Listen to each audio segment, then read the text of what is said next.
You're listening to the Mind Over Murder podcast. My name is Bill Thomas. I'm a writer, consulting producer, and now podcaster. I am now trying to use my experience as the brother of a murder victim to help other victims of violent crime. I'm working on a book on the unsolved Colonial Parkway Murders, and I'm the co-administrator of the Colonial Parkway Murders Facebook group together with Kristin Dilley. My name is Kristin Dilley. I'm a writer, a researcher, a teacher, and a victims advocate, as well as the social media manager and co-administrator for the Colonial Parkway Murders Facebook page with my partner in crime, Bill Thomas.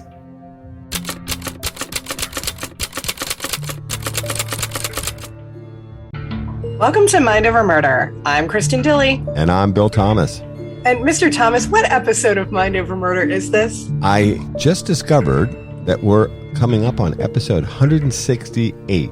That's crazy. Time flies when you're covering true crime. Yeah, I just can't believe we've been doing it for that long. I know. It's actually pretty amazing. But you looked very surprised when you asked me what the number was.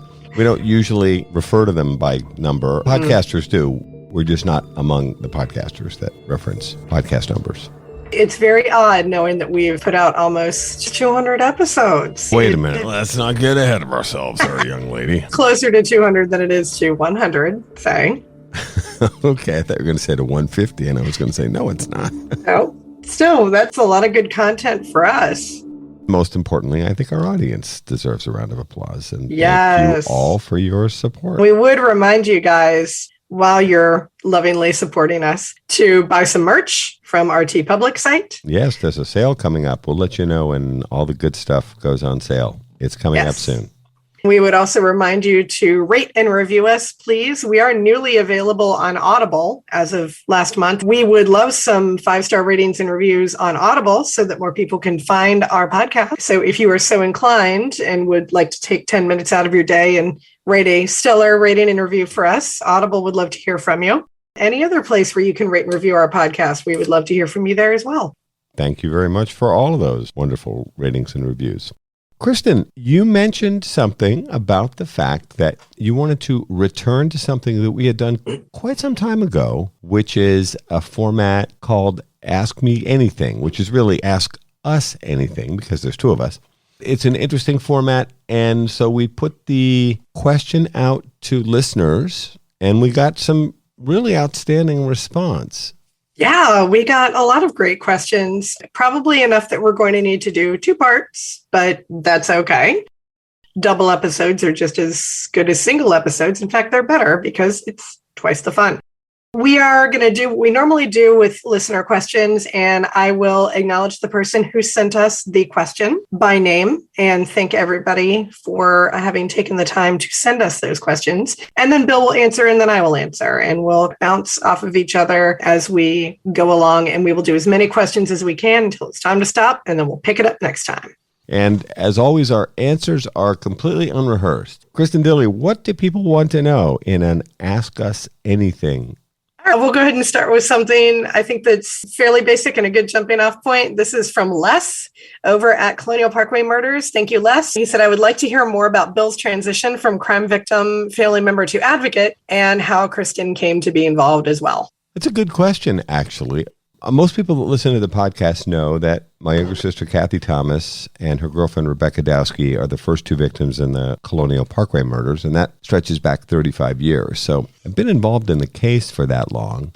In 2009, in the fall of 2009, I became aware, strictly by accident, the FBI had lost control of 78 highly graphic crime scene photos. And Fred Atwell, who comes up from time to time on the podcast, who's now late, as in he's no longer with us, disgraced former deputy sheriff in the Gloucester County, Virginia Sheriff's Department, had acted as a whistleblower, basically, had approached the media with a story that the FBI had lost control of these highly graphic crime scene photos from the 4 double homicides in the Colonial Parkway Murders. I discovered this very much by accident a few weeks after stories had run in Virginia media, originally on WTKR, which Tidewater listeners will know as News Channel 3. A reporter named Mike Mather had broken this story and featured Fred Atwell in two lengthy stories on the evening news of this leak of the photos. And Atwell was featured. I happened to discover this a few weeks after the story had run. I was living in Los Angeles at that time, so I wasn't seeing Virginia media. And just by happenstance, one evening after work, I was aware of the fact that the 23rd anniversary of Kathy and Becky's death was coming up. And so this would have been in late September 2009. On a whim after work, I Googled Colonial Parkway Murders. And I don't know, something took me over, and probably the stubborn Irishman in me appeared. And for some reason, I started reading every single story that appeared about the Colonial Parkway murders as they appeared in the Google search engine. And there were a lot of stories, some of which I'd seen, many of which I had not.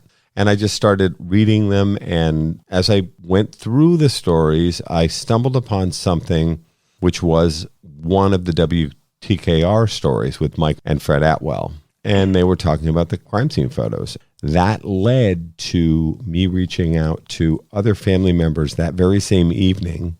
I reached out to Joyce Call, who's now Joyce Call Canada, her married name, and Chris Call. And they were running a page, Whatever Happened to Richard Keith Call and Cassandra Haley, on Facebook. And I sent them a Facebook message and introduced myself.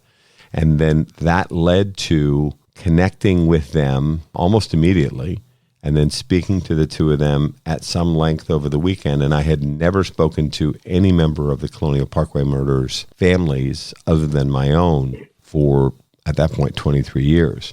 So that's what led to me getting involved in the Colonial Parkway Murders case. And here it is, 12 and a half years later. And I've obviously become very involved in the case and had significant contact with all of the families in the Colonial Parkway Murders. We've developed a very strong rapport and affinity for one another. We don't agree on everything, but we do agree that we're stronger together than we are apart. That's how I transitioned into becoming an advocate in the Colonial Parkway Murders. That's the short version, I think. Oh, that's good. And for me, I have always been aware of the Colonial Parkway Murders because I am local. The story of the murders had, by the time I reached high school and driving age, taken on almost the tenor of an urban legend. We were always warned, don't drive on the parkway, don't go out at night, that sort of thing. So I was very aware of the Colonial Parkway Murders. And it was a case that held a lot of fascination for me, not only because here it is, it's an actual local case. It's a place where I drive all the time. I was constantly on the parkway during the day because it was a place where I like to go to chill and relax. But of course, I had also read Patricia Cornwell's All That Remains, which we covered here on the podcast. And so I was aware of the case both in real life and in fiction. How I got to be in contact with Bill and working more closely with the families is I made the decision after a lot of consideration of my own experience, knowing someone who was a murder victim. I decided that I wanted to try to write out everything that was going on with me when I tried to process my friends. And I decided that the best thing that I could do as a writer is try to come up with a concept for a book that explored the impact that murder has on the families of victims. To that point, no one else had done a book about that. I think there are actually very few books at this point that focus solely on victims' families. I think that's still something that the true crime space is working their way into. I wrote about my friend's case first. I wrote about her murder. When I reached a point where I had what I thought was a pretty good chapter on that and some good introductory information, I thought, what other cases can I write about? And the first thing that came to mind was, I wonder what happened to the Colonial Parkway Murders families. And so I reached out to the Google machine and started Googling stories on the Colonial Parkway Murders. The one thing that I noticed on almost every single story was comments of some variety from a guy who always signed his comments, Bill Thomas, brother of Kathy Thomas, Colonial Parkway Murders. And I thought, okay, here's a guy I can get in touch with. I bet he'd be interested in telling me where the case is. And so I reached out to Bill, who vetted me quite strenuously first to make sure that I was not a kook or a murder junkie or anything like that, and asked what my interest was in the case. After I think we had an initial 2-hour conversation or something. Yeah. And it was maybe like an hour into it when you were like, okay, now I'm willing to go on the record with you. We sat and talked, and I don't know, I don't think it's ever occurred to me to ask Bill why you chose to trust me in the first place. You clearly did, because here we are. As we talked about over the last couple of weeks on Mind Over Murder, I always try to check people out before I talk to them. I had done some research on you, and so I knew who you were. I also liked the idea of your book, and I still like the idea of the book. I still do, too. It'll get written. I hope you'll return to it, because it's a really cool idea, talking to the survivors of murder and how they have coped and adjusted, gone on with their lives. And I think it's a very cool idea. I thought so then, and I think so now. So I do hope you return to the idea of the book. And then just talking to you, your intelligence and your interest in the case shone through, and you'd clearly done your research, and you were very smart, and I could sense your passion for what had happened to your friend, as well as murder victims, general victims of violent crime. So it was a great conversation. And after a while, I thought, this woman's really got something going on here, and I wanted to help. As we've talked about before, when people cover the Colonial Parkway murders, one of my big things is, look, I want to help you because I want you to get the facts straight and help get the story out about these 8 young people. And so whether your angle is on my sister or one of the other victims or whatever your area of interest might be, we'd love for you to understand the perspective of the families who've been left behind and how we've transitioned. And at the same time, please get the facts straight, the dates and the times and the places and the suspects and what has happened so far with the case, because that's incredibly important, because we're still focused on the here and now, trying to move our cases forward. With that in mind, it's really helpful to talk to people. So it was a great conversation. I still remember it to this day. It has been, I think, I'm not a big believer in the term fate or anything. It feels a little weird to say things like that, but I don't know. I feel like this partnership is destined to be. It's because there are so many other decisions that I could have made that would have led me to approaching any other subject matter for a book. But for some reason or another, wanting to talk about murder victims and their families and how they process and how they cope and how you move forward after the worst thing that can happen to a person has happened. Something about that just stuck with me. And then the first bit of research that I do, your name comes up. I don't know. It's like I said, I'm not a big believer in fate, but I feel like this was supposed to happen. Yeah. Maybe not this podcast at first. And while we're on the subject, the idea of the podcast, then, Mind Over Murder, comes about because I was doing a bunch of podcasts over the last X number of years, since podcasts had grown really popular and a lot of people covering true crime, as part of that effort to get the word out about the case. And I enjoyed talking to these people. They're like you, they're very smart, very interested in helping. And I had done college radio, spinning these things we called records way back in the day. And that's a long time ago now. But I really enjoyed college radio all those years ago and had even thought about getting into broadcasting when I first graduated from undergrad at the University of Massachusetts. Didn't end up going down that road, but I always had great respect for broadcasters and good storytelling and that kind of stuff.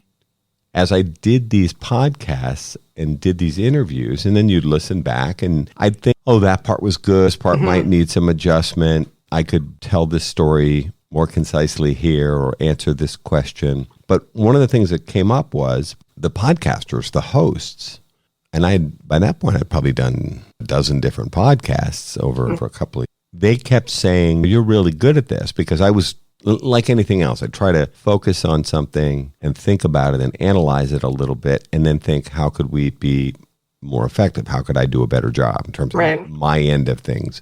How can I be a better podcast guest? So the podcast hosts, after a while, kept saying, you should do your own podcast. You're really good at this. And then Kristin and of course we were working together already as advocates in the Colonial Parkway Murders, you were listening to the podcast and you said, these are really good. And I told you the feedback, sometimes on the air, sometimes off, where people said, you really are good at this. You should do your own podcast. Yep. And I said to Kristin, the last thing the world needs is another white guy of a certain age, that would be me, pontificating about whatever, sports or politics or whatever you're into. I don't think that's what the world needs. I said to Kristin, I'll do a podcast if you'll do a podcast. And even though this wasn't something you necessarily aspired to, I did give you the pitch, which was it would be great to have two voices, not just one, to have a man and a woman. Yep. There's an age difference between us. If you can't figure out, Kristin is the young one. And you grew up in Virginia. I didn't grow up, although you went away for college and grad school and you're part of your career for about a decade, if I have my math straight. 5 years, actually, only. Okay. But you were gone for I was gone. a while, but then returned to the Williamsburg area.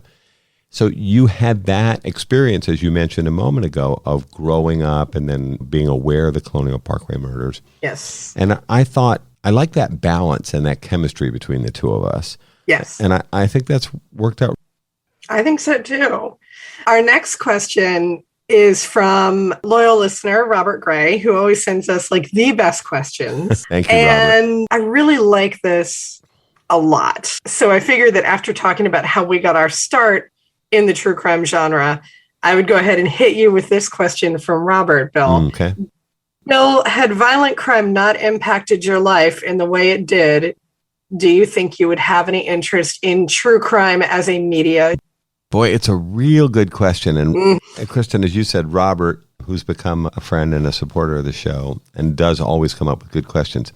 That's a tough one. I do watch true crime and I do listen to true crime. We try not to listen to other podcasts if they're going to cover a case that we're covering. Just feeling we're going to imitate someone else's reporting or whatever, but I do try to listen. Consider myself a fan and a supporter of the true crime genre, and I like a good mystery.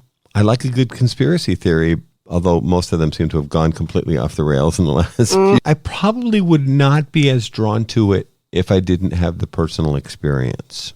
I can see that. What about you? For me, yes. Like I have always had an interest in true crime. And again, largely that is because I grew up hearing about the Colonial Parkway Murders. So this very much informs that piece. I'm interested in crime because I am here and in the midst of it. I really like psychology and I really like the work that profilers do. I really like the work that smart forensics and investigative people do. I find it fascinating because I like knowing how the human mind works. And I also like knowing the ways that the human mind can go aberrant and weird and what happens when that happens. So I think that even if I was not in any way involved with the Colonial Parkway Murders or the podcast or anything else, I would still 100% be a true crime fan. It's just something that I grew up with, from reading Patricia Cornwell way too early to reading John Douglas and Mark Olshaker also way too early. Should not have been reading them at 14 or 15, but there it is. It is definitely something that it is so much a part of my make. I think I will always be a true crime fan. Yeah. There are times, though, when I can feel myself getting burned out on it. I don't know if you have that experience, too. I do sometimes. I actually think between the two of us, you're a bigger true crime fan than I am. I often feel that you are able to squeeze in somehow more enjoyment, consumption, viewing, listening, whatever, of true crime than I am. And it's funny, we should tie those two things together, your last two comments. You also were touched by violent crime when your friend lost a loved one to a murder case. Yes. So you have that connection to this sort of dark kind of life experience. Yeah. And it's not something that we've really talked about on here before. Lynn's murder is not my story to tell necessarily. It's her daughter's story to tell. If she ever wanted to come on the podcast and talk about it, I would encourage her to do, but she doesn't want to share that. And understandable. I get it. And so I don't spend a lot of time talking about what happened to Lynn because I don't feel like Lynn's story is mine. But that said, it was a deeply upsetting experience to have happen, to get a phone call, as you well know. Are you sitting down? Yeah, isn't that awful? And then to be told, yes, yeah, I know. Are you sitting down is just, it is the most cliched and at the same time the most awful thing that you can hear. Yeah. Because something horrible is going to come from it. What's coming next? You don't realize the magnitude of it necessarily. Exactly. And so I still remember where I was when I got the phone call. Yeah, it's that kind of phone call that you can never look back from it. Was it your friend Lynn calling to tell you the news? No. So Lynn's daughter, Karen, was my best friend in high school. Comes backwards. It's Karen is your friend. Lynn is her late mother. Okay. Yeah. And Karen actually, she didn't have a dinner to call. She couldn't. I got the phone call from my parents who had heard about it. Oh, and I see. They had learned about it. They also were friends with this and impacted my family. They had heard about this from a news story that had run on local news. Yeah. And it had run as a murder-suicide. They ran it with the very tawdry headline, Romance Turns Deadly. It's like, oh my God. It's because that's not what it was and that's not what happened. But all those that's news cliches about coverage of cases like these. You're listening to Mind Over Murder. We'll be right back after this word from our sponsors. We're back here at Mind Over Murder. That phone call that you never think you're going to get.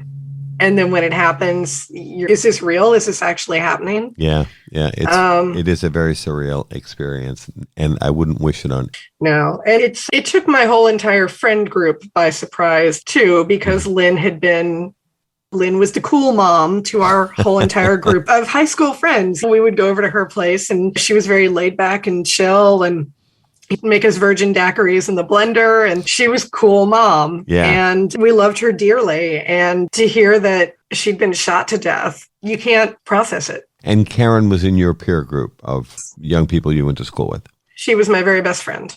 Understood. She was my very best friend. So I was very close to her and very close to her mom. That was the sort of question, after it happens, you wonder, how could I have been around this person, her murderer? Yeah. How could we have been around him and not known that this was going to happen? Off the air, fairly recently, I would just caution, I don't think any of us can ever completely understand what's going on in the mind of a murderer. And there's a darkness in all of us. Yeah. And here we are, we're dealing with what just seems like an epidemic of mass shootings across the country. People are obviously very troubled. You can't really know everything that's happening inside someone's mind and heart. I don't think you can put that on yourself, that you somehow should have seen something, a sign that Lynn's murderer was going to lash out in the way that he did. To put that weight on your shoulders and your young shoulders is not really fair to you even. You have to find a way, if you can, to put that burden aside. Yeah. Here we are now. We're just coming back from CrimeCon a few weeks ago, and we've talked about this briefly on the podcast before, I think. Many of the people, not all, but many of the people in the true crime space have been touched by violent crime. So in answer to the question from Robert, I almost feel like advocacy chooses you more than you choose the advocacy. I like that. I think there's a lot to that. Yeah. Yeah. Thank you, Robert. Excellent question. Yeah. Very thought-provoking. And then on the heels of that one, this is also from Robert, and he says, outside of true crime podcasting, what other topics and issues do you both feel passionate about? I'm very interested in so many other things. On the lighter side, I'm a big music person. I worked in the music business for many years. Movies, books, and reading. I'm a tremendous news junkie. I'm very interested in politics. We actually, listeners may not agree with us, but we actually bend over backwards not to inject too much politics into our discussions here on Mind Over Murder. It's something that holds great interest for me personally. I'm very interested in travel and very frustrated still that we aren't able to travel as much as we were pre-COVID. I'm very interested in the environment. A lot of things really hold a tremendous amount of interest. We've got this old house that we're fixing up, so I'm very interested, as is my partner Pamela, in home improvement, all that kind of stuff. We love watching all those shows about taking old houses and fixing them up, and we're doing exactly that. Kristin, you and Mark, your partner, have come and stayed with us here at the Maple House. I have a long list of other interests. It's usually just a struggle trying to find enough time to devote to all the things that I'm interested in. What about you? Let's not forget your cars either. You're a big car guy. I am a big car guy. And I'm also, I love bicycles. I like anything with wheels.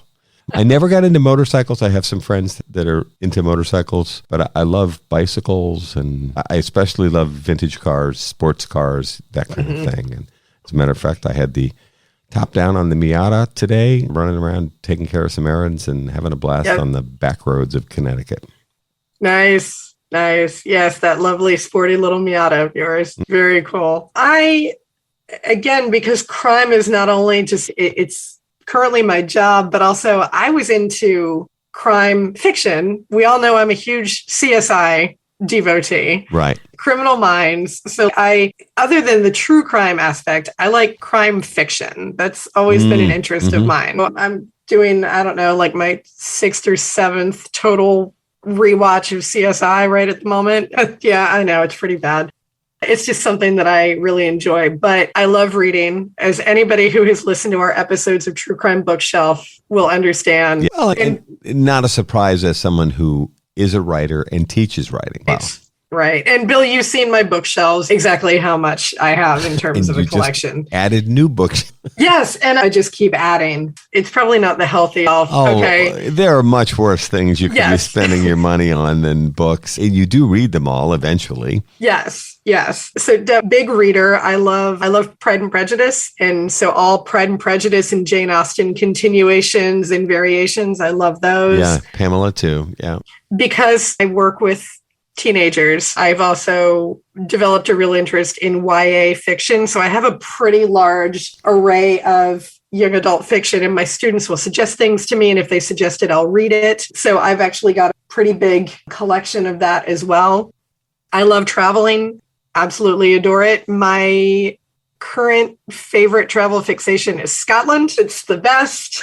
It's amazing. And I still want to go back. I did one trip in 2016 with my best friend, Meg, and I really want to go back. Unfortunately, COVID has kept that from happening. Yeah, it's still a damper on travel. Very much. And then even though the running races thing is new for me, I've actually been a runner since I was 15 years old. I had to take time off for a while because of an ankle injury, but this sort of newfound zeal for 1 5K a month for as long as I can possibly manage, that's a fairly recent development, but I do love running. And of course, I've got Ziggy Stardust, my beloved cat, who has plenty of time and attention. Yeah, we're usually trying to strategize when we're recording Mind Over Murder as to whether Ziggy's going to be in the room or out of the room. He's never completely happy either in or out. No, he is not happy at all. No matter, he wants the door open, not shut. So he's a cat. Yep, he's a cat. And really, writing is such a big part of my life. I feel like my personalized license plate actually says writer girl, if that tells you anything about how big a part writing is of my life. It is something that I have done ever since I was a very tiny child, and it continues. I try to do a little bit of writing every single day. Poetry, short stories, screenplays. I have a couple of novels I'm working on, but none of them are ever, I think, going to see the light of day. Speaking of travel and true crime, yes, and history, we're actually putting together a trip now. We've got the Savannah Crime Expo coming up September 10th in beautiful Savannah. So this combines, we'll be there with Mind Over Murder, and we'll be doing a panel, and we're working on that. But it occurred to me that there was a situation that combines several of our interests with Savannah, and we encourage people, if they're interested in coming, please come on down. It's a great one day, a smaller scale, perhaps a bit more manageable version of CrimeCon. Rachel Bell, who runs it, gets amazing guests, including a number of people that we really know pretty well and respect immensely. We can get into more about Savannah Crime Expo as the panels all come together, but it's a fantastic experience. We had a great time last year, and we're heading back this year. Thinking while I was listening to you talk, Savannah Crime Expo, September 10th, actually combines a number of our interests. Yes, it does. Plus, you dragged me around to all these really cool bookstores. And one of the things I laugh about is that whenever you and I go into a bookstore, which is obviously one of our favorite places, both of us, when we go to the true crime section, you're always saying, read that, want to get that, you should buy that. Oh, you got to get this. It's just your enthusiasm for reading and writing just bubbles over. I think that reading is one of the true joys in life. And I cringe and die a little bit inside every time one of my students is like, Miss Dilley, nobody reads anymore. Oh my God. Yes, they do. That's such teenage angst. It really is. But nobody reads anymore. I have a rather large collection of YA and just regular general fiction that I keep in my classroom for my students, always in the hope that once they are done with an assignment, they will go back and pick up a book. Do you want to guess how often that actually happens? Not as often as you would like. Very rarely, if ever. Oh, it's funny. One of the things I thought was pretty cool about young adult fiction, and it's really taken off in the last decade or so, is if that's what it takes to encourage young people to read more, I think it's wonderful. Yeah. A million years ago, we got started with the Hardy Boys and Nancy Drew mysteries. It just went on from there. When I was a kid, my big thing was I loved biographies. I wanted biographies. I wanted to understand who all these people were. Who was Benjamin Franklin? Yeah. Who was Anne Frank? Who were all these fascinating people that had influenced our lives far beyond the duration of their time on the planet, whether it was dozens of years in Frank's example or hundreds of years in the Ben Franklin example? I'm just mentioning two people that came to mind. There were so many people like that. I thought scientists, reading about inventors, how they came up with the things they developed, thought like Edison was just an absolutely fascinating guy. Yes.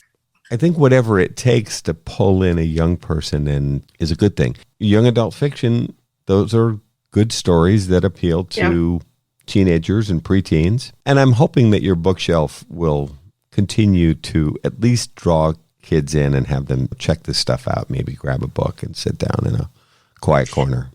I have a couple. I even have a very comfy armchair that's in the corner of my room. It's in the back corner of the room. And I tell any kid, if you are done with your work and you want to sit back there with a book, you can. Generally what happens though is kid will finish their work, grab a book, put the phone behind the book, and play on their phone. But hey, I try to make my classroom very comfortable and book friendly. But it's this time of the year when we are finishing up with school and I have to pack up all those books and bring them back home that I really regret having that many books in my classroom. I'm glad you have them, Miss Dilley. So what's our next question? Our next question is from Crystal, who asks, how do you choose your cases besides the obvious for the Colonial Parkway murders? That's a tough one, I think. And I'd love to hear you weigh in as well. We'd like to do more. There's so many interesting things going on with the Colonial Parkway murders that we continue to come back to it in order to provide updates.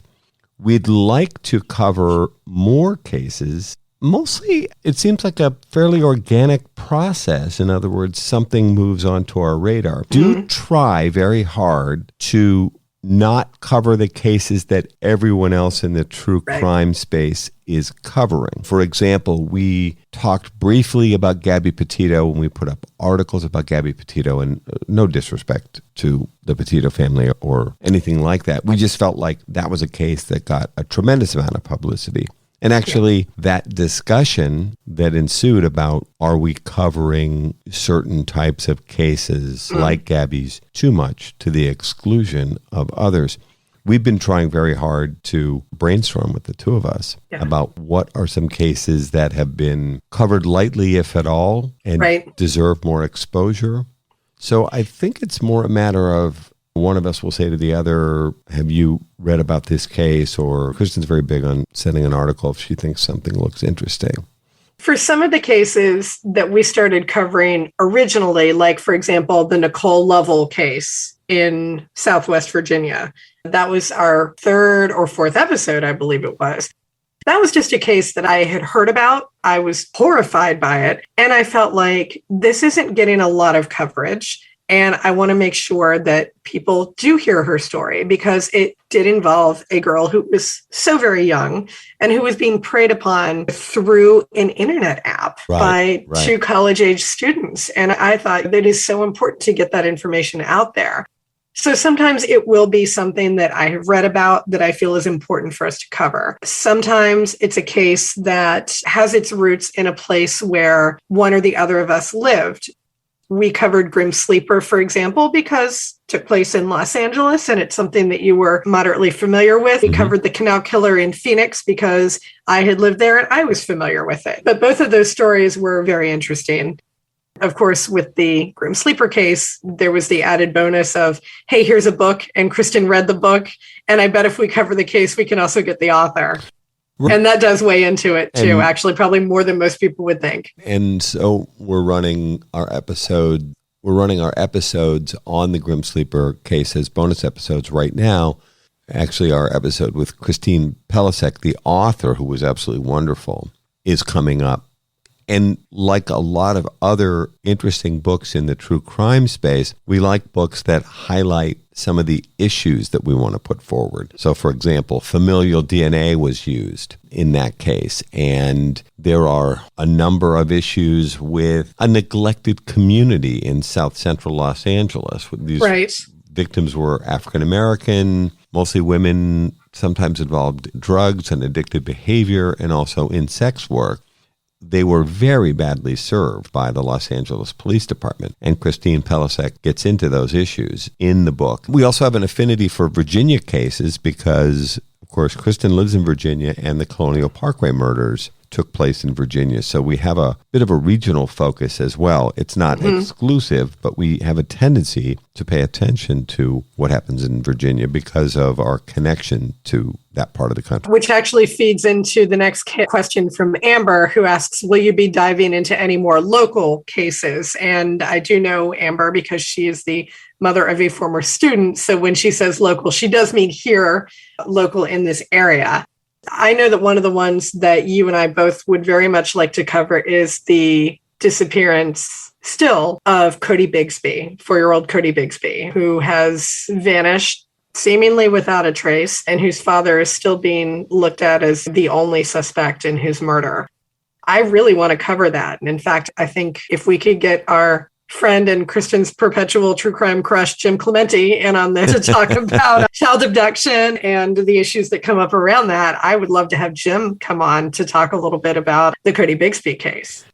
Any other, I know that local for me is different than local for you, Bill, but are there any other cases recently that have come on your radar that you'd be interested in covering that are like Virginia cases? We've both had a great deal of interest in the Dashad Sage Smith disappearance in Charlottesville and some of the issues that are put forth there. We will try to move forward with our coverage. We were trying to bring something fresh and new to the discussion rather than just other things that have been discussed. We think that Sage, as a trans woman and an African American woman, deserve significantly more coverage than she's received. We also both think that's a solvable case. There's a leading suspect, and we actually think that he is probably responsible for her murder. What we're looking at is trying to come up with a fresh approach and a way that we feel like we can bring some energy and enthusiasm and perhaps some resources to that case. We don't want to just regurgitate coverage that happened a few years ago when Sage went missing. So that's what we're working on. And if we feel like we come up with that approach, then we'll probably put the case forward. So I think the answer is yes, we will cover more cases in Virginia. There are two right there that we've just mentioned that are of interest to us, and there are others. Our focus here at Mind Over Murder is not exclusively on Virginia cases, far from it, but we do definitely have an affinity for cases from that area. That's going to do it for part one of Ask Us Anything here at Mind Over Murder, but we are going to continue this into a second episode. Until then, thank you so much for listening to Mind Over Murder. We'll see you next time.